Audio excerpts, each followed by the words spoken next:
Moitísimas grazas, amigos e amigas, por achegarvos hoxe aquí. Temos outra vez a Xavier Maceiras aquí con nós. Xa estivera aquí para presentar o de Marc Arteixo e os seus naufraxios. E hoxe con crónicas de Arteixo, que tamén son da Coruña, logo falaremos dun exalcalde, de dous exalcaldes da Coruña, podemos falar deste crónicas de Arteixo. Acompaño Beatriz Maceda, ela tamén é escritora, está aí a punto de sacar un libro, está de moi atentos para a feira do libro, e aí veremos o seu terceiro libro, así que nada, graciña, así. Estamos aí con moitas ganas de oírlo contar. Eu solo ainda empecé a verlo, así que contárenos, vale? Gracias. Hola, boa tarde. Bueno, vendo as vosas caras, a verdade que non sei como vos contaréis a día que nos saibades, pois estas cousas que se di sempre nas presentacións, non? Que fundou no ano 87 a Asociación Cultural Bagañán, que é integrante da Asociación Cultural Monte da Estrela e do colectivo literario Inavicívitas, que colaborou nos xornais Ollo Galego, bueno, literalmente, La Opinión, na Coruña, na actualidade, pois, tamén na revista deportiva O 10. Ten publicados os libros o Marc Arteixo, que decía María Xosé, os seus naufraxios, de Liverpool a Sisargas, a derradeira travesía do Pian, que este está escrito xunto con Fernando Patricio Cortiz.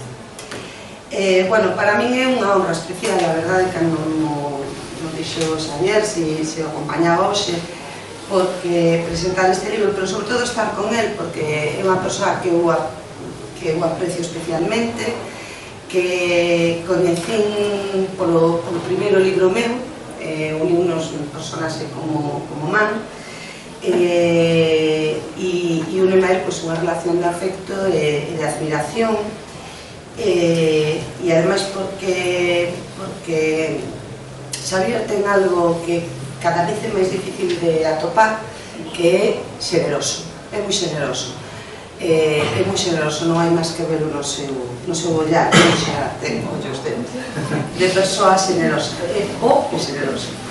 E ademais, nese ollar tamén hai unha mistura de curiosidade, na mellor das acepcións da palabra, que di que o que ten ou mostra desexo de saber, non? E iso sempre se ve no ollar de Xavier. E é o que ides a topar neste libro, que nace dese blog, creo un pouco a idea, non? Dese blog, Arteixo, pero neste libro está claro que quen o escribiu tiña moitas ganas de escoitar e de saber, non?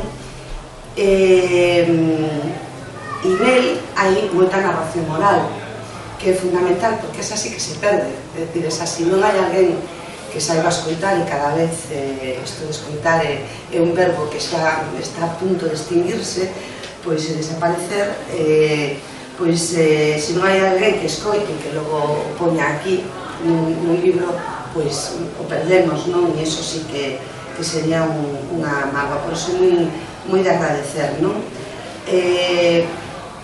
Ademais, eu cando empecé a ler o libro, resulta que o primeiro relato é o San Miguel e a Virxen de Pastoriza, e aquí onde metedes eu estou ofrecida a Virxen de Pastoriza.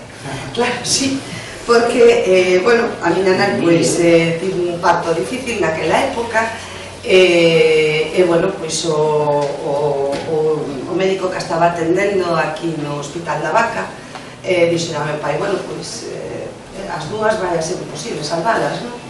E meu pai, home moi creente, pois ofreceunos as dúas a Virxen de Pastoriza, e dixo a Virxen, se as salvas, todos os anos da nosa vida os tres imos a ir en outubro que a romería ali a Virxen de Pastoriza, e ala o eu en outubro, que xa meu pai xa toda a vida me dixo, non como se vives en Tombuctú, pero ti tes que vir todos os outubros, e alimos os tres, porque, bueno, sempre lle decía, papá, eu creo que o médico era boísimo, e decía, bueno, pero ele sempre di, bueno, pero a Virxen de Pastoriza, eu creo que algo tivo que ver. Teño que reconocer que no santuario é moi espectacular e é moi impresionante, e logo esa imaxe que ten da Virxe, ese sorriso que ten como dicindo, estás aquí, non sei, non é esa cara tan hierática que teñen as imaxes. E todos os outubres vou entón fíxame moita gracia non ver que o primeiro relato iba sobre o santuario de Pastoriza.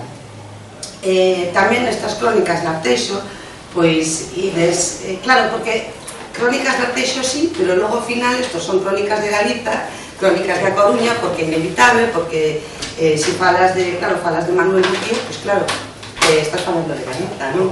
É dicir que, bueno, crónicas de Arteixo, porque sabías levar Arteixo dentro de sí, pero bueno, é tamén un percorrido moi interesante, non? Eu aprendi moitas cousas que non sabía, non?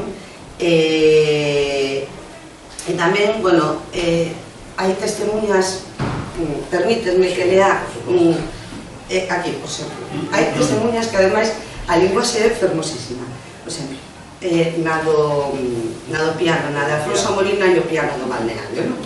Entón, era unha virtuosa do piano e así, secundando os seus compases, entregábanse as parellas ao rigodón nunha festa continua mentras os rapaces achegábámonos con asombro e admiración ás reixas das ventás, disfrutando ou envidiando o ambiente do interior. É unha imaxe moi bonita porque eso dos nenos, non, a través aí das ventás mirando como bailan os maiores, non? É unha imaxe moi fermosa que bueno, que gustoume especialmente, non?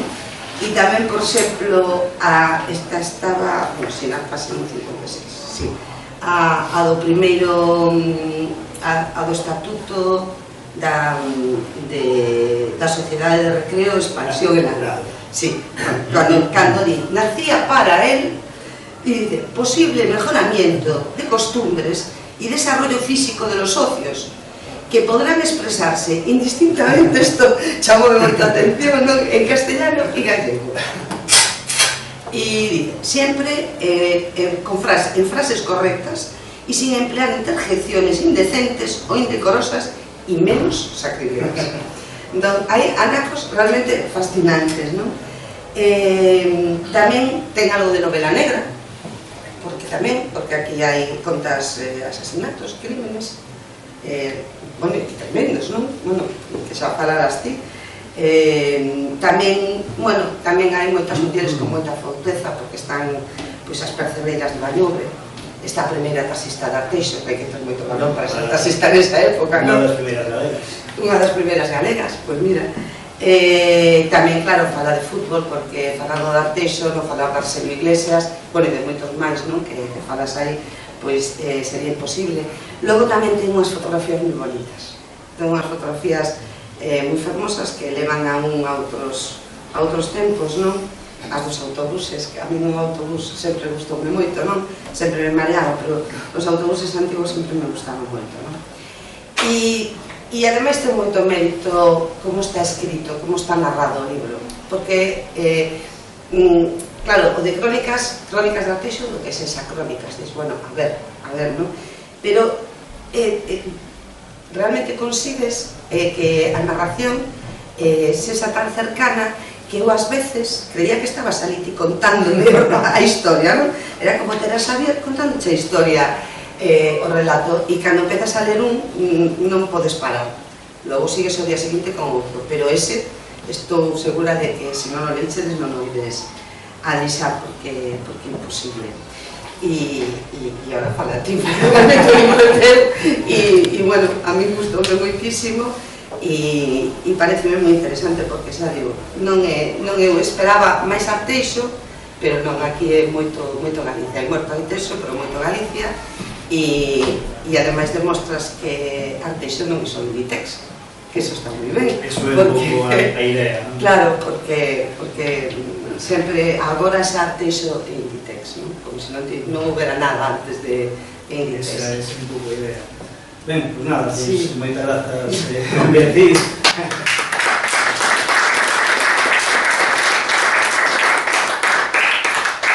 Ben, pois, grazas a Beatriz, amigos, amigas, compañeiros e compañeiras, un auténtico placer estar de novo aquí na Alexandre Bóveda, presentando esta volta este exercicio de memoria que son estas crónicas de Arteixo. Un libro que pretende ser un arado para abrir camiños ao pasado, para abrir camiños á recuperación dese Arteixo de antes, desa memoria que non nos contan en ningures. É un libro tamén que se pretende, pouco dicindo, se permite esa expresión, darlle a volta á tortilla para dicir que Arteixo non solamente é Arsenio Iglesias, Amancio Ortega ou Inditex. Non, para nada.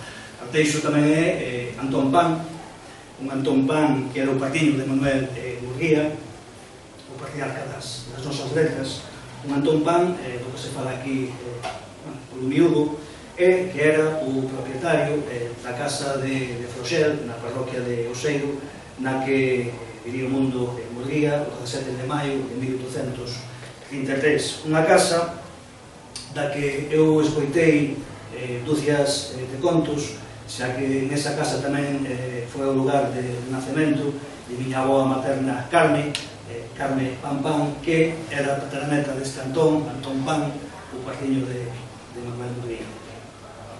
Arteixo tamén é Manuel Rei Suárez, un home que casualmente tamén era veciño do lugar de Froxel, como digo, na parroquia de Oseiro, un Manuel Rei Suárez que ensinara a ler e a escribir a moitos cativos e cativas do municipio de Arteixán, un home, Manuel Rei Suárez, que temos, sabemos que tivo amistade con persoeiros da talla de Manuel Murguía, Castelao, Basilio Álvarez, Venceslao, Fernández López ou, entre outros, Casares Quiroga. Arteixo tamén é Manuel González Verao, un home que, se ides agora por Arteixo, preguntades ou falades con algunha persoa de 70, 80 anos, vai-vos a falar del como chofer dos antigos trolebuses Coruña-Carballo, mas pouca xente sabe ou sabía do seu pasado, pouca xente sabía que este home fora piloto da aviación rusa. E, ademais de ser piloto da aviación rusa, tamén traballara no mundo do cine ao lado de figuras da época como Mario Delgado, Alfredo Mayo ou Imperio Argentino. Arteixo tamén é Óscar Míguez, falabas agora do fútbol. Ben, pois Óscar Míguez, un futbolista uruguayo, nado en Montevideo en 1927, que era fillo de migrantes de Meicende. Ben, pois este Óscar Míguez proclamouse a selección de Uruguai, a selección charrúa, campeón do mundo en 1950 do famoso Maracanazo, non? Aquel partido no que Uruguai, contra todo pronóstico, vencera por 2-1 a anfitriona a Brasil. Arteixo tamén é, falaste agora dela, Emilia Viñán, é coñecida a día de hoxe por Viñán, que está viva, seguramente, unha das primeiras taxistas galegas, a quen lle dedicamos aquí un capítulo destas crónicas, bueno, por ser quen de abrir eses duros camiños da igualdade, non? Unha Emilia que, bueno, aquí contase varias anécdotas dela. Hai unha que nos anos 70 ela colle o seu tojedar e ali atravesa toda a península, atravesa Francia, para chegar a Stuttgart, Alemania, para ver a súa neta recén nacida. Arteixo tamén é Fina López, que falabas agora dela, outra muller que tamén abriu esos duros camiños da igualdade, unha Fina da que fai mención a Nolo Rivas no seu libro autobiográfico As Voces Baixas, lembrando aqueles partidos de fútbol feminino entre as mulleres de Vilarrodís e as mulleres de Viña, cos que, entre outras cousas, conseguirían que o martes de Antoino, a día de hoxe, sexa día festivo. Arteixo tamén son as percebeiras de Ranobre, que tamén facía su mención, mulleres loitadoras que, aparte de sacar adiante a casa e a familia inteira, aparte tamén atender as leiras e os animais, aínda tiñan tempo para ir ao mar. Unhas mulleres, unhas percebeiras que nos lembran nestas crónicas de Arteixo un pouco como foi a súa infancia e como pasaban os días o día en choupadas vendendo os percebes aquí na Coruña, capítulo que, se vos parece ben, vou ler a continuación.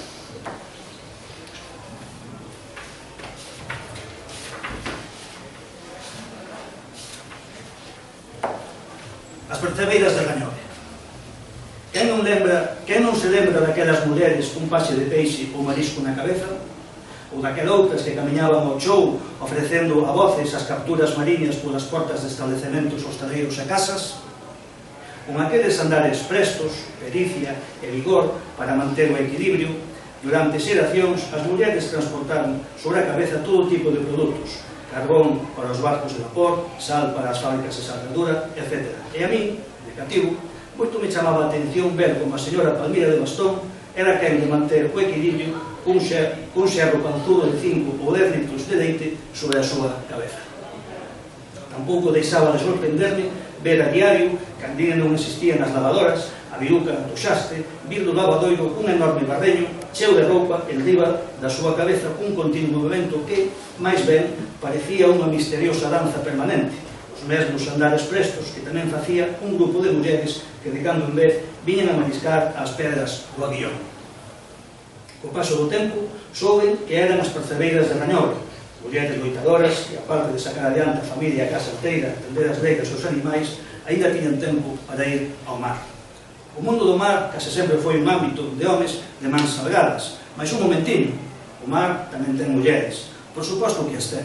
E, no caso de Rañove, durante un feixe de anos, o mar foi cousa daquelas poseidoras da fortaleza dos Pons e Cantís que os peores golpes de mar non son quen de erosionar. Xurxo Souto contanos nos seus contos da Coruña que hai 80 ou 90 anos en Fisterra ninguén quería o percebe, non había xeito de transportalo á cidade e utilizábano como esterco na terra.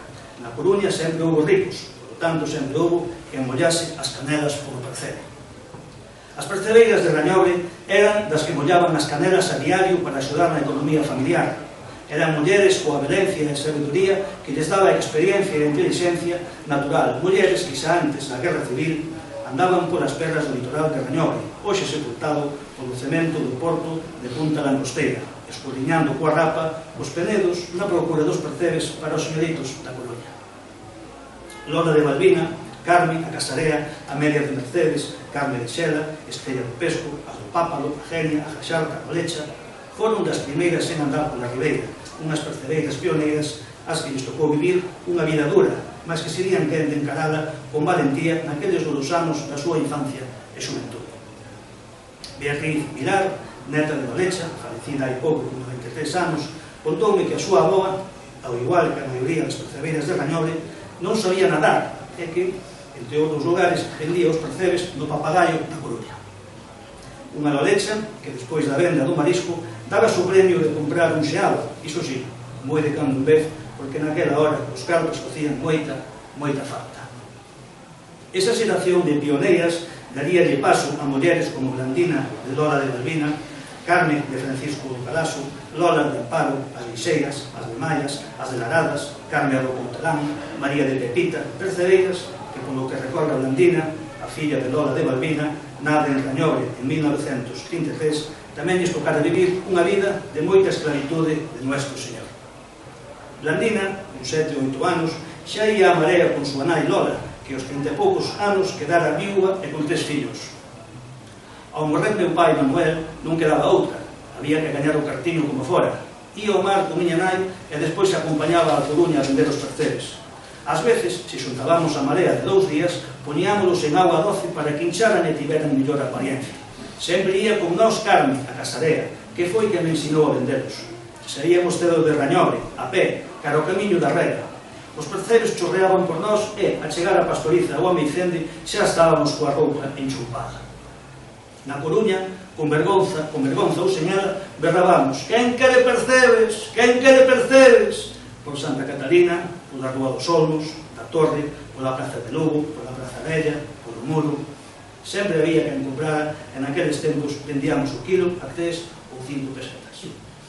As percebeiras de Rañove, da xeración de Blandina, casaron e tiveron fillas. Mulleres que aos anos 80 seguirían mariscando pola zona que hoxe ocupa o cemento dun mal chamado Porto Exterior, que foi quen sepultou aquel mundo fecundo de perras percebeiras nos que cada día traballaban as protagonistas desta historia. Hoxe, se damos un paseo pola praia de Sabón e atravesamos pola ponte de madeira que hai na desembocadura das augas do Coro do Roxedoiro, imos dar a Constanza, unha zona na cal se formou un areal como consecuencia das mudanzas das correntes que houbo por causa das obras en Punta Langosteira. O Xío Carré recolle en Geografía del Reino de Galicia a orixe deste topónimo é Vigo. En las playas inmediatas se dice hai la llamada Pena da Constanza, que debió este nombre a que allí embarcaba e desembarcaba doña Constanza das Mariñas.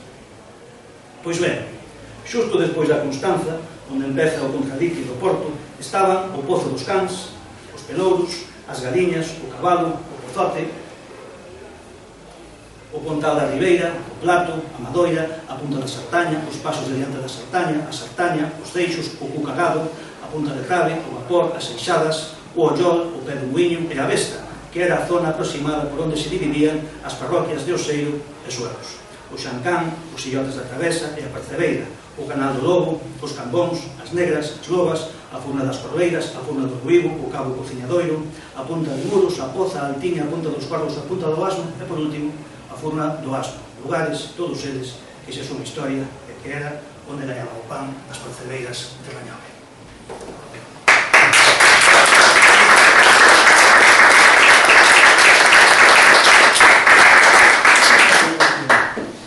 Ben, seguimos falando destas crónicas de Arteixo, unhas crónicas nas que tamén aparecen outras historias que, directa ou indirectamente, pois teñen que ver con esta cidade da Coruña. Falaos de contos como do comerciante coruñés Andrés Rojo del Canizal, un home que tiña unha casa de campo na parroquia artexá de Pastoriza, situada no que hoxe son as instalacións do restaurante Vilariza, que, como ben sabedes, está a carón do outro restaurante popular de ali, o Mesón de Pastoriza. Casa na que se organizaría durante o mes de setembro de 1815 o pronunciamento contra o absolutismo de Fernando VII, que comandara o militar Juan Díaz Porrier, coñecido tamén polo alcume do Marquesito.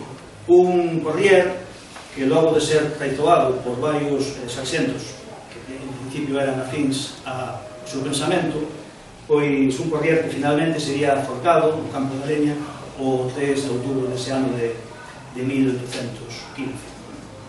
Outro dos protagonistas do libro, que ten que ver con esta cidade da Coruña, é Manuel María Pouga Parga, que facía antes mención, coñecido tamén polo alcume de Picadillo, un persoeiro que pasaba grandes tempadas no pazo familiar de Anzobre. Gran amante do bo comer, escribiría varios libros de cociña e outros de temática diversa, como titulado Historia Política, libro no que deixaría xoias como esta. En 1882 era yo un señor que tenía 8 años y unos 75 kilos de peso. Manuel María Puga, o señor conde, como era coñecido na parroquia de Armentón, chegaría a ser alcalde da Coruña en 1917 e falecería no ano seguinte, no 18, con tan só 44 anos a consecuencia dunha gripe. Naquela altura, o balneario de Arteixo pois era frecuentado pola crén da burguesía coruñesa. Pois ben, un dos hóspedes habituais era Raimundo Molina, un Raimundo Molina que ia aos baños acompañados da súa dona, Evarista Brandao, e do seu fillo Alfonsito. Outro dos protagonistas destas crónicas que ten que ver con esta cidade da Coruña. Un rapaz, Alfonsito, que nunha trasnadas das que habitualmente fan os cativos, cando tiña 13 anos, escribira o seu nome na parte traseira dun dos pianos do balneario que había no balneario a principios do século pasado. Ese rapaz que fixo a inscripción da que estamos a falar, a inscripción que aparece nunha fotografía do libro, pois, andando o tempo, sería alcalde da Coruña de 1947, o día da súa morte, nacida en Brasil, en 1958. Como podedes imaginar, pois falamos de Alfonso Molina Brandao. Nestas crónicas de Arteixo tamén hai un capítulo dedicado aos dous cemiterios protestantes que temos ali, un na parroquia de Santiago de Arteixo e outro na parroquia de Loureda. Capítulo que principia con un paseo pola Coruña de finais do 19 e que tamén nos vou a ler un anaquín.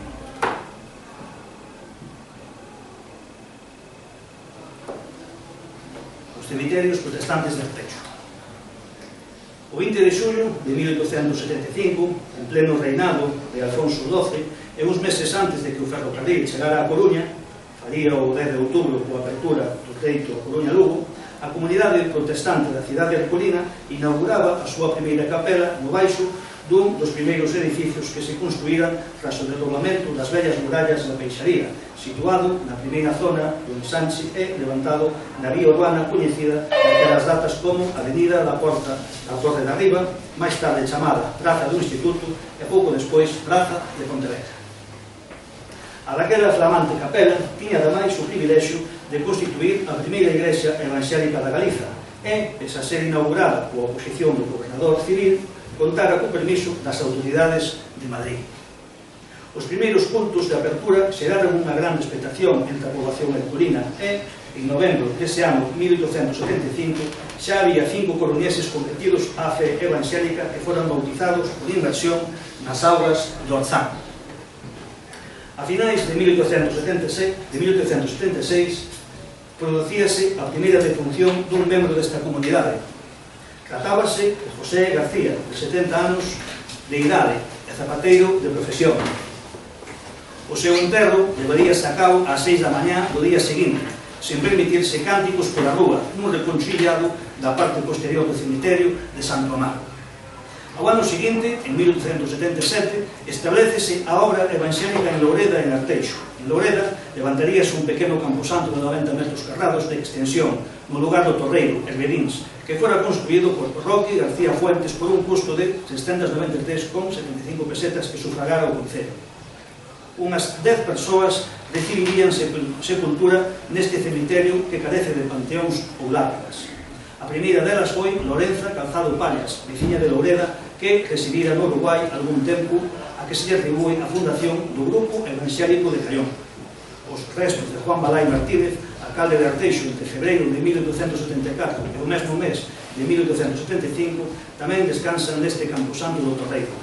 Segundo Manuel Blanco, que no seu libro Alcaldes de Arteixo, 1836-1998, afirma que el origen y proceso de los protestantes en este concello no puede entenderse sin la actividad que él desplegó a su favor, este veciño de Loureda convertiríase en protestante sobre o ano 1878, feito que xeraría gran controversia na zona, que derivaría nunha queixa dos concelleiros de Arteixo sobre o seu comportamento perante o gobernador civil.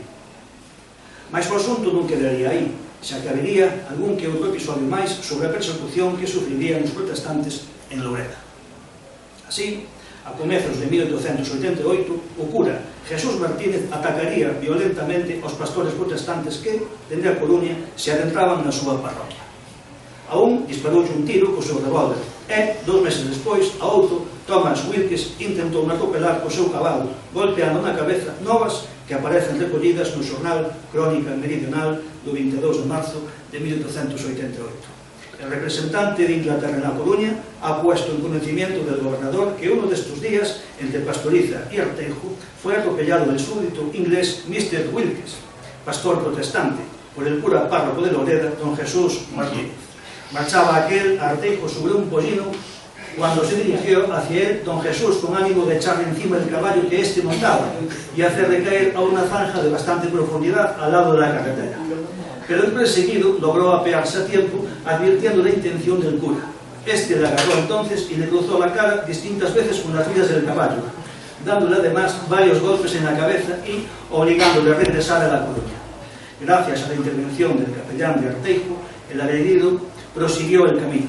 El gobernador ha oficiado al provisor del arzobispado, sede vacante, para que reconvenga severamente al párroco de Loureda, que ya disparó un revólver sobre otro pastor evangélico hace 2 meses, y también ha prevenido al alcalde de Arteixo que haga respetar los derechos de los que practican su culto, sea cual sea. As hostilidades continuarían nos meses sucesivos e, en outubro dese ano de 1888, varios veciños de Arteixo serían detidos por profanar o cemiterio evangélico do Torreiro, onde xa estaban enterradas 2 persoas. Da polémica suscitada pola propagación da fe evangélica no municipio arteixán, tamén se faría eco un xornal da Coruña que, o 28 de xulio de 1289, facía referencia nun artigo a unha disputa entre o pastor protestante e o cura da parroquia, amparado polo alcalde, que increpou a varios fregueses protestantes por traballar as súas terras o día de San Xoán. Ninguno de dichos señores debe ignorar que en Arteixo e en todas partes hai libertad de culto, defendía o xornal. Ben, se queredes saber máis do cura pistoleiro, xa sabedes.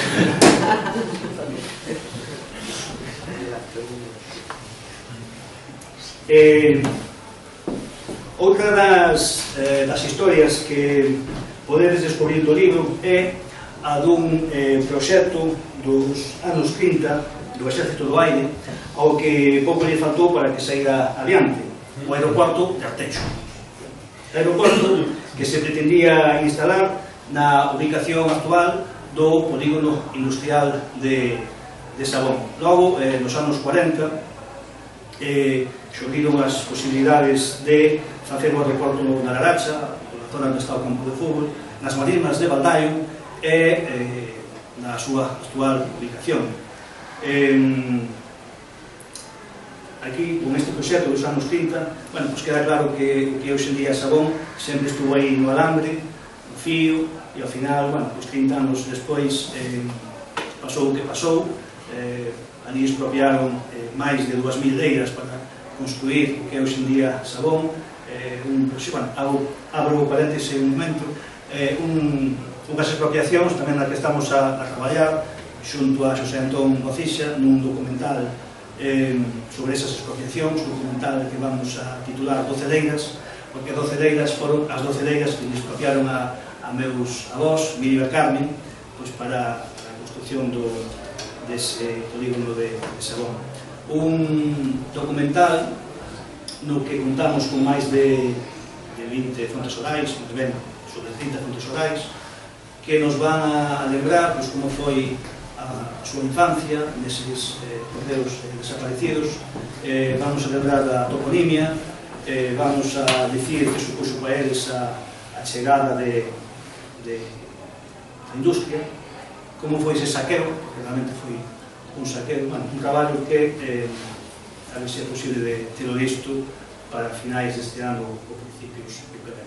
Pecho paréntese, continuamos falando destas crónicas e dicirvos que outro dos contos que teñen que ver coa Coruña é o que hai en torno a familia Rivera, os propietarios da Estrella Galicia, familia que a principios dos anos 20 do século pasado compraron unha extensión de aproximadamente uns 1.600 ferrados en Uxes, na parroquia de Morás, extensión na que empezarían a plantar lúpulo e tamén terreno no que construíron unha casa que a familia aínda mantén na actualidade.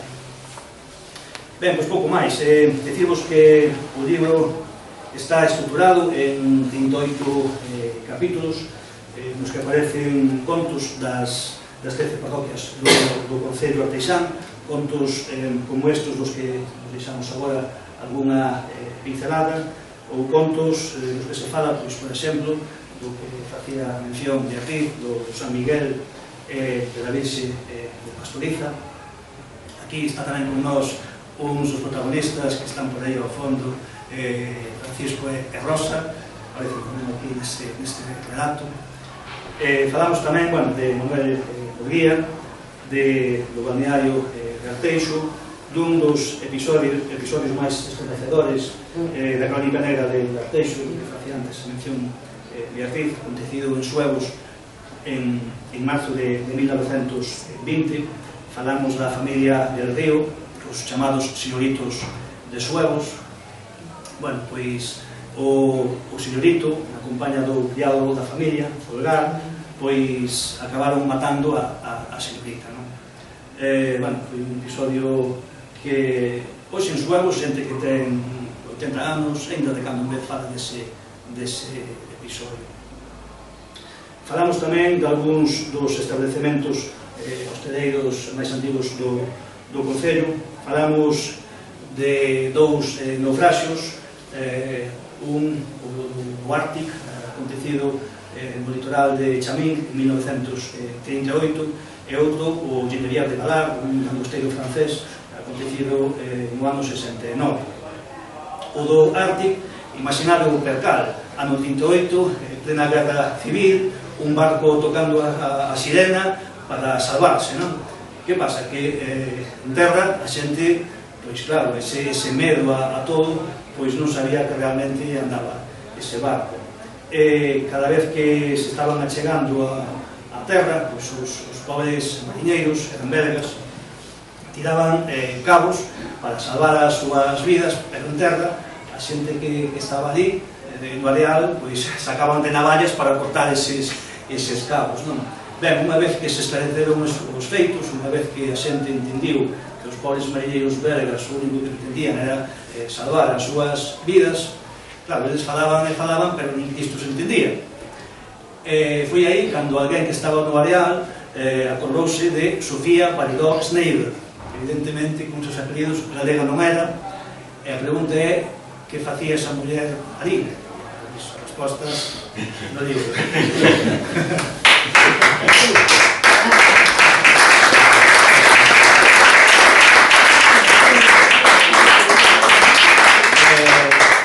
Outro naufraxio, ano 69, o Ginevière de Galar, tamén eran 7 mariñeiros franceses que andaban a langosta. Ese foi un naufraxio que eu fui errando, escoitando os contos relativos a ese barco, non? E os marineiros franceses levaban un can, Lolón. Ben, pois ese can estivera 2 días no bar da miña aldea, o Rañal, estivera aí 2 días, mentes que os marineiros estaban aquí na Coruña arranxando os papeles da repatriación, non? Outro dos contos relativos a este naufraxio foi o do bote salvavidas. O naufraxio fora en xuño e en agosto ese bote salvavidas acabaría nos carreiros de Betanzos. Ben, escolas unitarias. Sí, como mestra, a verdade, a mí... Ben, pois aí tamén escolas unitarias, de nesas e nenos. Falamos, bueno, aparte destos naufraxios, tamén falamos das minas de wolframio, falamos dun avión nazi que foi derrubado en Suevos en agosto de 1942, falamos da morte de Leslie Howard. Sí, eso tamén que ese relato pareceu fascinante. Falamos dos antigos muiños, falamos dos colebuses Coruña Carballo, hai unha anécdota tamén, bueno, aí traballou na construcción da liña o avó da nosa aprezada amiga Silvia Seixas, e tamén traballou na construcción da liña Archeno Iglesias. Falamos tamén das primeiras televisións e das primeiras tendas de electrodomésticos. A día de hoxe, en Arteixo, hai unha zona da vila que ainda se coñece por Radisgal. Bueno, pois Radisgal era o nome da esa tenda de electrodomésticos. Un Radisgal que, por certo, tamén tiña aquí tenda na Coruña, na Praza de Vigo. Non sei se alguén de vos se acorda desa tenda. Bueno, pois aí Radisgal tamén tiña tenda en Ponteceso, en Arteixo, na Praza de Vigo. Ben, falamos dunha barea que varou en Balañán en 1957, falamos do sinistro de Galán, na parroquia do Seiro, en 1964, da avioneta do Marqués de Villanueva, un Marqués de Villanueva que naquele momento era directivo do Real Club Deportivo da Coruña. Falamos dos primeiros taxistas, de como foron pasando dunhas mans a outras as 27 licencias que hai ali, no Concello Arteixán. Falamos da Salgueiro SL, que foi unha fábrica de conservas que había na miña aldea do Rañal, fábrica que diu traballo a moitas mulleres da bisbarra, pero pola contra, fábrica que tamén foi unha das primeiras grandes contaminantes do litoral arteixán. Eu ainda teño na mente como na miña infancia, o mar de Arteixo non tiña unha cor azul ou unha cor verde, non. Durante 2 días a semana o mar era laranxa. Bueno, falamos das escolas solitarias, tamén das que tú facías mención, moitas delas hoxe, desaparecidas. Falamos da escritora Dora Vázquez, que foi mestra en Larín durante 15 anos, e tamén falamos dos antigos salóns de baile, lugares nos que se divertían os nosos avós na súa xuventude, lugares cos que imos poner fin a esta presentación. Logo, se queres, haremos un pequeno debate. Vamos a ler o capítulo desos salóns de baile. Además, sempre que a demografía galega le doulle moitos salóns de baile destes, porque era un lugar de moito encontro. Pois sí. Ben, para todo isto dicirvos, aquí hai 2 capítulos que son da autoría de Víctor Iglesias. Eu que pretendín... A ver, o que pasou en Arteixo foi nos anos 90 houve o que se chamaba o Boletín Informativo Municipal, tamén estaba a desaparecida Radio Arteixo, non? Entón, en eses 2 medios pois houve xente dali, xente de Arteixo, incluo eu, que escribimos algunha cousiña, pois escribimos ou saímos en antena, pois algunha das historias que aquela xente pois xa recolliu durante moitos anos. E entón, iso tamén pretende ser un pequeno homenaxe a toda esa xente que durante esos anos traballou e publicou en esos 2 medios hoxe desaparecidos. E entón, aquí, nestas crónicas, aparecen 2 textos de Víctor Iglesias. Víctor, a día de hoxe, é o director da Escola de Música de Alí, de Arteixo, e un dos seus textos é este, que vos vou ler a continuación. Os salóns de baile. Pois sí, aínda que non o creades, houve marcha en Arteixo. É moita marcha, diría eu, porque os nosos pais, tamén tiveron xuventude e tamén gozaron da fin de semana. O que pasa é que hoxe en día a fin de semana comeza o venres ao mediodía e remata o luns pola mañá. Agora compre que falemos dun tempo no que a fin de semana se limitaba tan só á tarde dos domingos. Dende o San Miguel, no que remataban as romarías con músicas a ceo aberto ata o mes das flores, a xuventude ia mocear aos salóns de baile. Ollo, falamos dos anos 40 ou 50, e xa choveu, polo que ten en conta que igual algunha palabra a levou o vento, ou algún dato podería ser corrixido. O caso é que naqueles tempos había un salón de baile en cada parroquia, cando non 2 ou 3.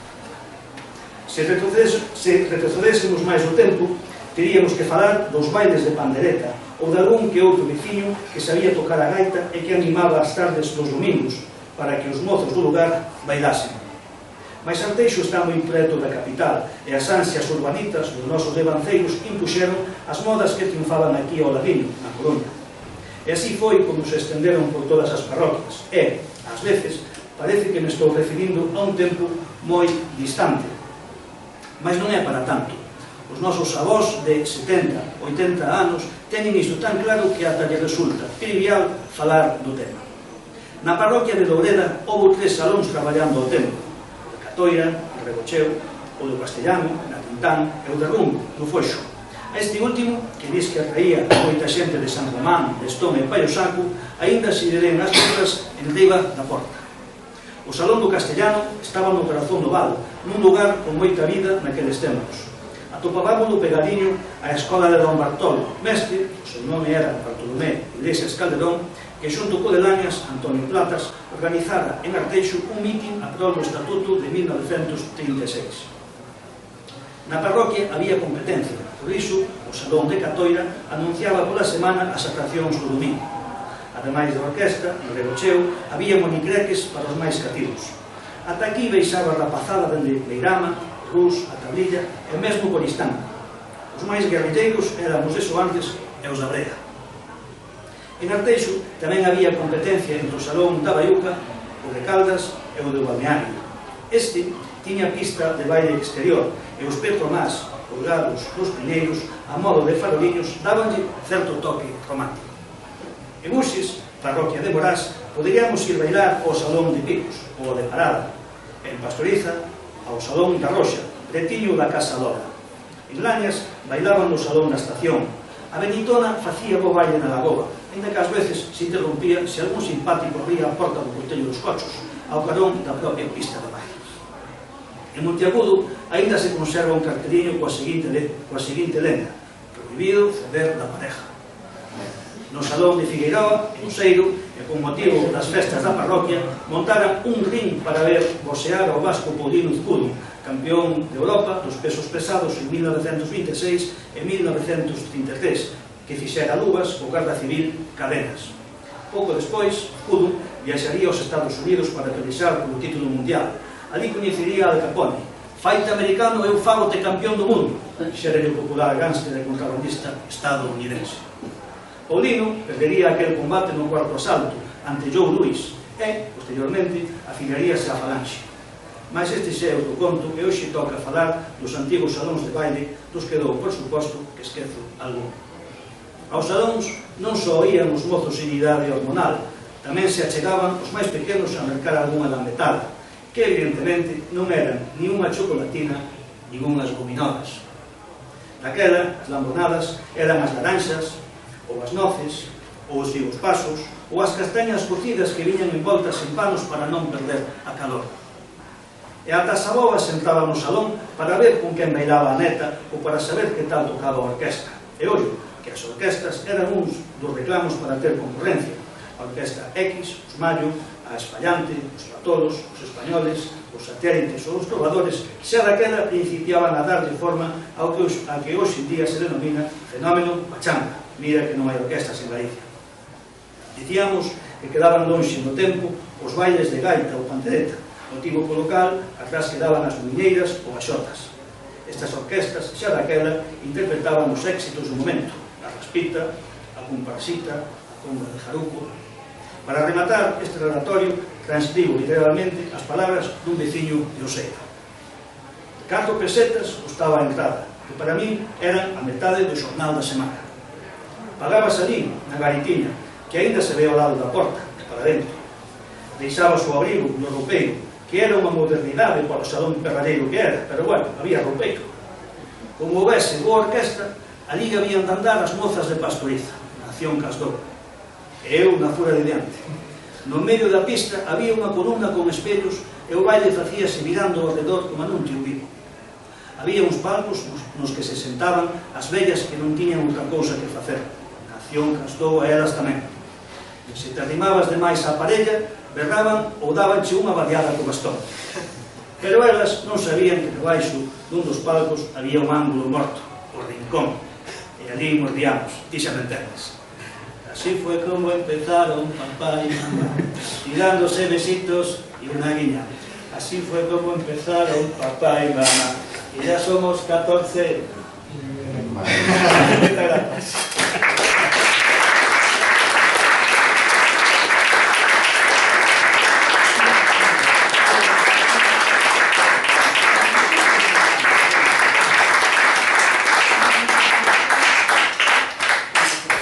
Ben, eu teño a esperanza de que haxa un Crónicas 2, e se hai un Crónicas 2, aproveitando a ocasión que está aquí Maribel, pois Maribel será unha das protagonistas. Maribel, os que seguides o blog, seguro que xa sabedes de quen estou a falar. Maribel foi a primeira arteixá que foi campeona estatal de algún desos deportes minoritarios. Maribel foi campeona de hockey. Non sei se Maribel nos quere contar aí alguna anécdota, non do hockey, sí, senón do arteixo de antes. Que me colles así tan... É que é un momento. Viña a escoitar. Non hai moitas anécdotas porque xa son como yo, anécdotas miñas, conto de miña nai, que me estaba acordando do balneario, que era unha nena, balneario de Arteixo, e o balneario estaba registrado por un familiar noso. E Entonces, miña nai, que era unha nena, pois tiña así unhas preferencias para poder entrar no balneario, porque só podían entrar as señoritas, podían entrar a más. Entonces, xogaba cas nenas ali no parque. E para ela, o que máis se gustaba era que as señoritas que onde chamaban as de Cosío, que lle deixaran xogar o día bolo. Eu me dejaban jugar con... Disculpa, Cosío era un militar, non? Era un señor, era un militar, non sei quen era, sí. porque non falaba, non sei quen era, non teño ni idea, pero sí que se ponía moi contenta co día bolo, para ela era unha festa. E despois outros dos detalles que eu cando leí o libro acordeime dese detalle. Aí no salón que hai de verano, pois poña o letreirito ese, prohibido blasfemar. Entón, ali facíanse obras de teatro.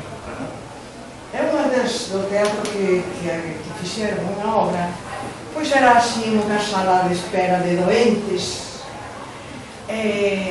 Había un dos actores que sempre estaba pendiente dos espectadores, reando, falando, era así nítido.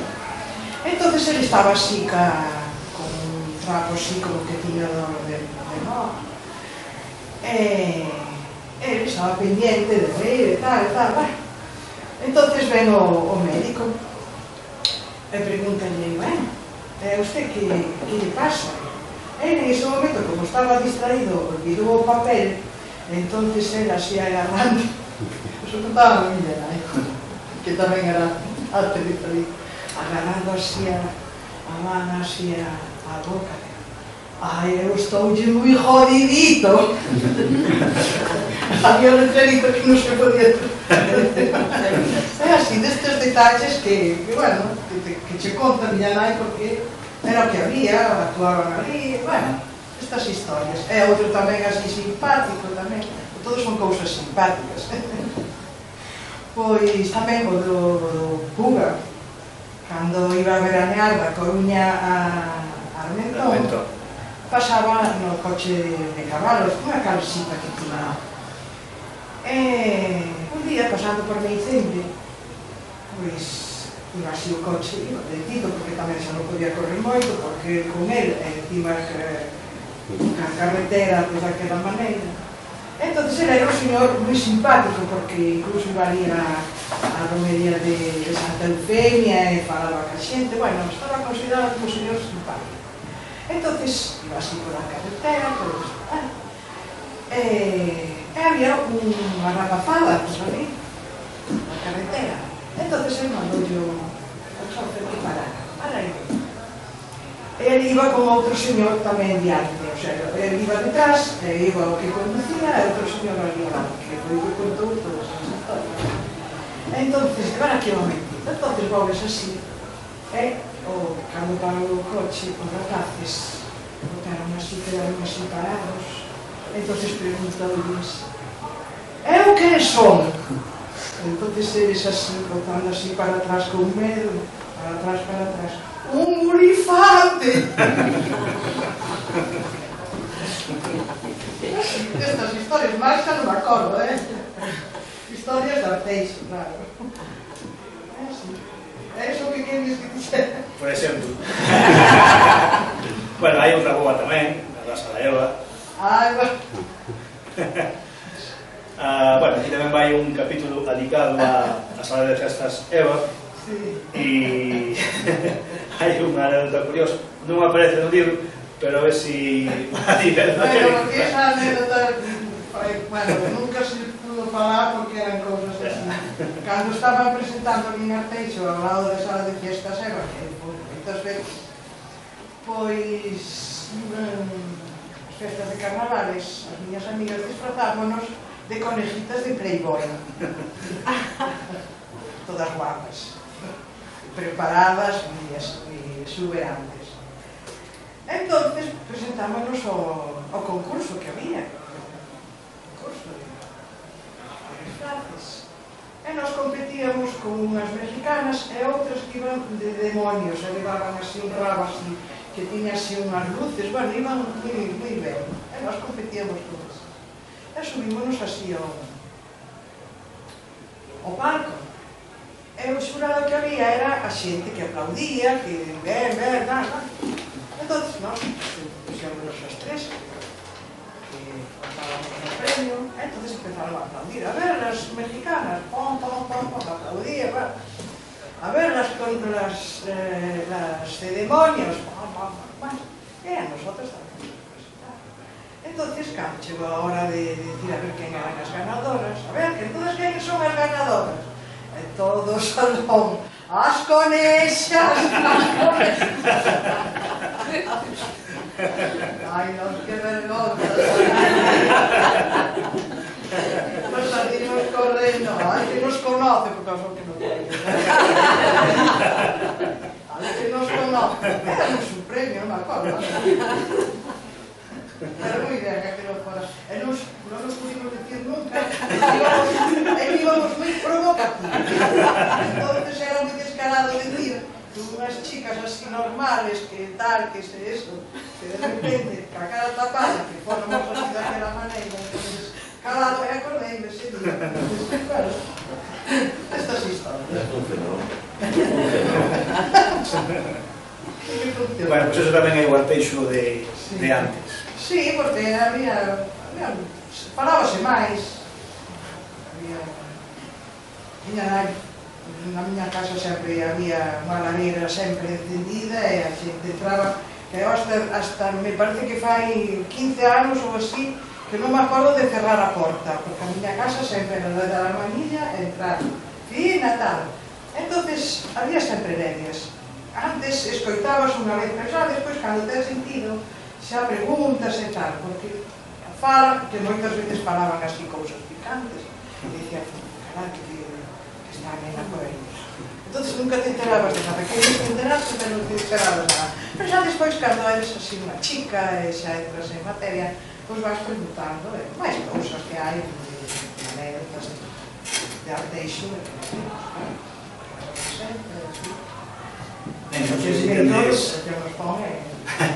Non sei se tenedes alguna pregunta. Este dos cativos, seguro que tenéis alguna. Se lo saben todos ya. La aplaudieron competentemente. Estuve yo aquí controlando. ¿Qué pasaba? Informalitos.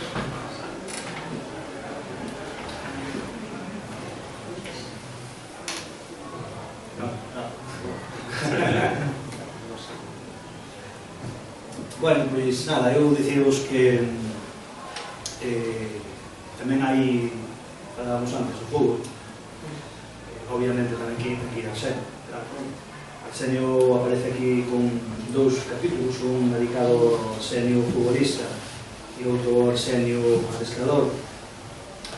Pero a mí o que sí que me gustou coñecer de Arsenio pois foi o Arsenio neno, non?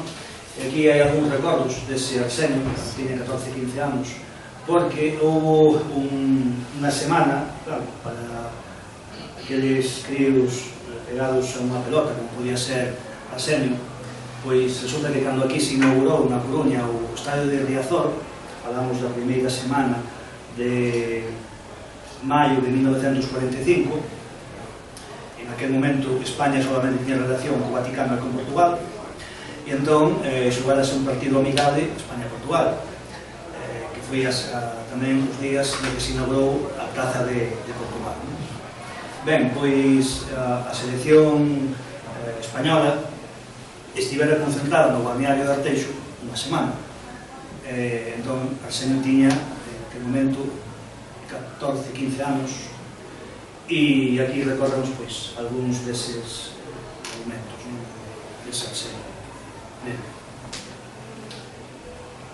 E neste libro hai, bueno, claro, eu xa sei que aquí eres un ratón de bibliotecas, porque ademais as veces incluso mandas algún artigo de misionero sobre eso, mira que atopei, e para botar unha man nos escritos dos outros, non? Pero hai unha parte oral que a miña que realmente me apasiona, non, do libro, que hai moita parte oral, non? Neste libro, que te veches que está falando con moita xente recollendo ali. Moita, a ver, eu tamén recoñezo que aquí se repiten algúns capítulos que xa publicaran o Mar Galteixo nos seus no casos. Decidín rescatalos porque no caso de un deles conseguimos unhas fotografías inéditas que aparecen aquí. E outras, pois, pouco fío do que ti estás contando, porque, bueno, decidín rescatar, por exemplo, historias como as de Anselmo, que parece esa barea que barcou ali no 57, e ese... Claro, que a veces estás con testimonios que o único que faz é abres comillas, pechas comillas, porque non hai nada máis que engadir. E este home, Anselmo, é unha desas persoas que atopei aí un mundo de historias, un mundo de contos, iso sí, foron moitos cafés con Anselmo, con Anselmo.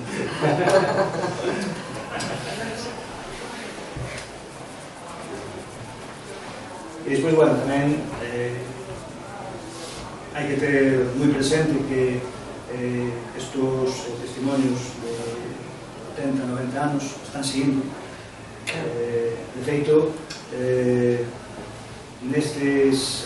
eu abrí o blog en setembro de 2014, van casi 3 anos de blog. Bueno, pois nestes 3 anos de blog pois se foron unhas 6 fontes orales. 6 fontes orales.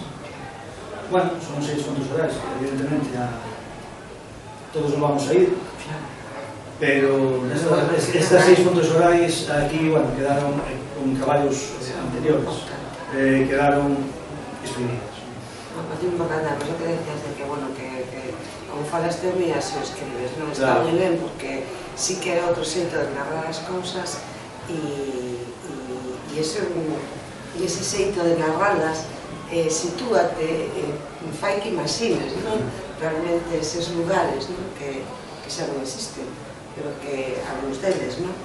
Pero podes imaginalos a través de como utilizan as palabras, non? E, por exemplo, na historia da balea é moi divertida, hai aí un par de frases moi divertida, vale un mundo esas frases. Moi divertida, entón, pois, amigo, hai veces que bueno, que está pasando, pues, antes falábamos do documental que estamos a traballar con Xosé Antón Gocixa, pues, un poquinho tamén estamos vivindo iso, non? Hai veces de que, claro, programas entrevistas para falar co xente, pero que en algúns casos, unha señora, además foi unha entrevista que non foi programada, foi unha señora que nos ligou a outra, e ali chegamos e foi dicir, Sabón, estivemos ela soa, falando media hora segura, chorando, verdad? Por qué? Dixo, bueno, que a primeira vez que alguén me pregunta por Sabón e a primeira vez que alguén me pregunta que me pasou. E ela levaba esa rabia aí acumulada de moitos anos. E soltouse sin preguntar absolutamente nada. E entón, bueno, pois aquí igual, hai veces que das con testimonios como Anselmo, que ese xeito de contar as cousas, pois que me parece increíble.